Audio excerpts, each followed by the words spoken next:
नमस्कार, आप सभी का हमारी चैनल पूजा अर्चना सरोज गोयल में बहुत बहुत स्वागत है। आज हम सुनेंगे माँ भगवती के 7वें अवतार कालरात्रि की पावन कथा। माता कालरात्रि को कौन सा भोग चढ़ाना चाहिए, उन्हें कौन सा रंग पसंद है, उन्हें कौन से पुष्प चढ़ाना चाहिए, ये सब बातें भी हम जानेंगे। देवी कालरात्रि माँ दुर्गा का 7वां स्वरूप है। नवरात्रि के 7वें दिन देवी कालरात्रि की पूजा आराधना बहुत ही श्रद्धा भक्ति से की जाती है।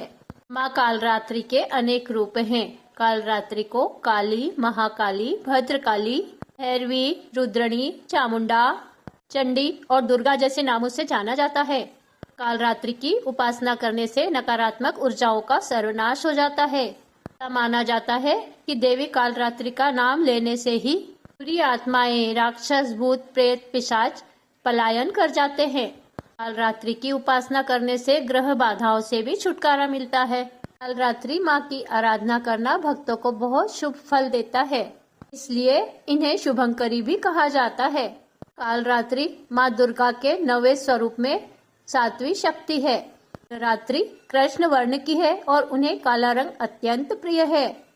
उन्हें अंधेरी रात्रि पसंद है, इसीलिए उन्हें कालरात्रि नाम से पुकारा जाता है।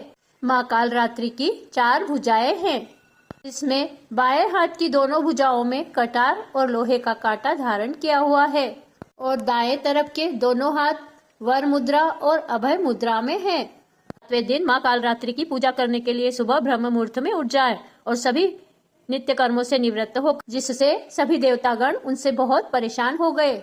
भगवान शंकर के पास मदद के लिए पहुँचे। दैत्यराज रक्त बीज को यह वरदान था कि जैसे ही उसके रक्त की बूंद पृथ्वी पर गिरेगी, उतने ही रक्त बीज और उत्पन्न हो जाएंगे। इसीलिए उससे परेशान होकर सभी देवतागण भगवान शंकर के पास मदद के लिए गए। भगवान शंकर ने देवी पार्वती से राक्षसों का वध करने के लिए कहा, अपने भक्तों की रक्षा करने के लिए कहा। भगवान शंकर का आदेश पाकर देवी पार्वती ने दुर्गा का रूप धारण कर लिया और शुंभ निशुंभ का वध कर दिया। लेकिन जैसे ही माँ दुर्गा ने रक्त बीज को मारा, उसके शरीर से निकले हुए रक्त से लाखों रक्त बीज उत्पन्न हो गए। तब माँ दुर्गा ने माँ कालरात्रि का रूप धारण कर लिया और माँ कालरात्रि ने रक्त बीज का वध कर दिया और उसके रक्त को अपने मुख में भर लिया। माँ कालरात्रि की रात्रि में पूजा अर्चना करने का विधान है। तांत्रिक अपनी मंत्र साधना के लिए पूरे वर्ष इस दिन का इंतजार करते हैं। माना जाता है कि इस दिन मंत्र सिद्ध होते हैं। कालरात्रि का वाहन गर्दभ है। 7वें दिन माँ कालरात्रि की पूजा करने के लिए सुबह ब्रह्म मुहूर्त में उठ जाए और सभी नित्य कर्मों से निवृत्त होकर स्नान कर ले।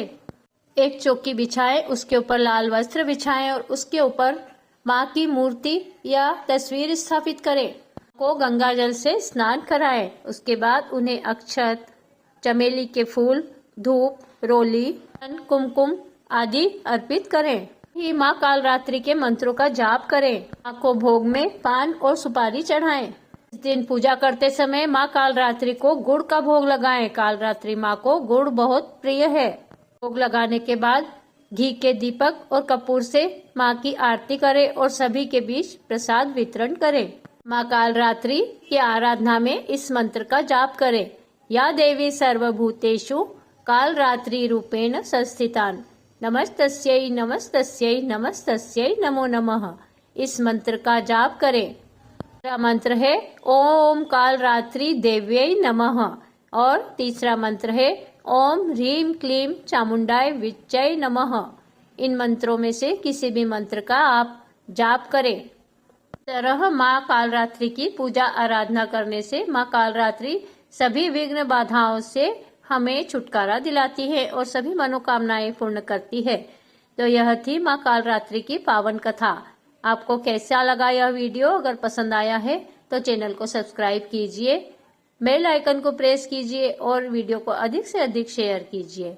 कमेंट्स में जय माता दी लिखना ना भूलें। जय माता दी।